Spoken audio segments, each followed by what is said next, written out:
Hi, I'm Davis Hammett, and this is a recap of the 7th week, turnaround week, of the Kansas legislative session. This was turnaround week, and Tuesday started 3 long days of the legislature trying to push through bills, as bills had to make it out of the chamber of their origin by Thursday to stay alive.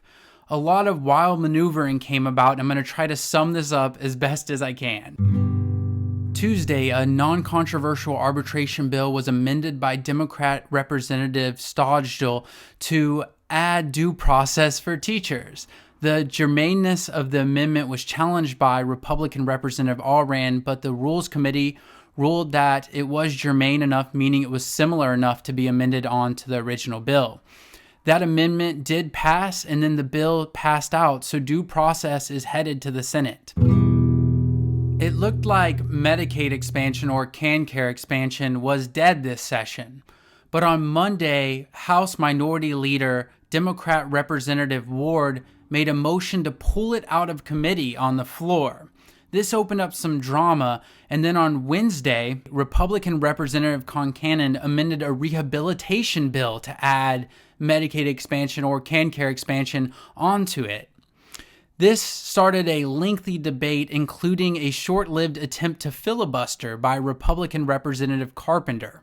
Once the amendment finally passed and was added on, several far-right Republicans tried to Christmas tree the bill, essentially weigh it down with other amendments. None of those passed, though, and the clean bill came out 81-44 on Thursday and is headed to the Senate. Tuesday night at the Kansas Chamber's annual dinner, group that is primarily funded by the Koch brothers, Koch Industries, and the governor used the occasion to announce his intention to veto HB 2178, the bill that would restore the revenue and plug the $500 million gap the state faces next budget year. In response, the House took up the bill Wednesday morning and voted passed the 2/3 majority they needed to override the veto, and then it went to the Senate, where a dramatic performance played out. Democrats argued that they had already compromised so much to get to this point.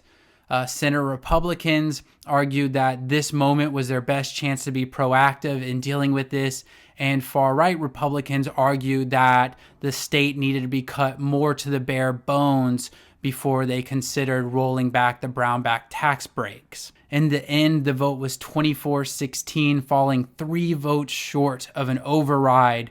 This will potentially mean the legislature will not figure this out before the regular session is over and have to go into overtime. 2 years ago, it had the longest session in history because of this kind of stuff. This was an exhausting and intense and incredible week in the legislature. A lot of bills did make it out of their chamber of origin. Way too many to explain here. So if you go to loudlight.org/TAW, which stands for Turnaround Week, you can see all the bills that made it out of a chamber there. I've been doing these videos now for almost 2 months, and it's been a very cool experience. I appreciate everyone who's liked, commented, shared these videos. Some folks have even written me letters, which is much appreciated. Remember, we are a group that runs 100% on donations from folks like you, and if you can do your part to chip in, it'd be much appreciated. You can head over to loudlight.org/donate. I hope you enjoy the week away from the legislature. Until next time, thank you so much, Kansas.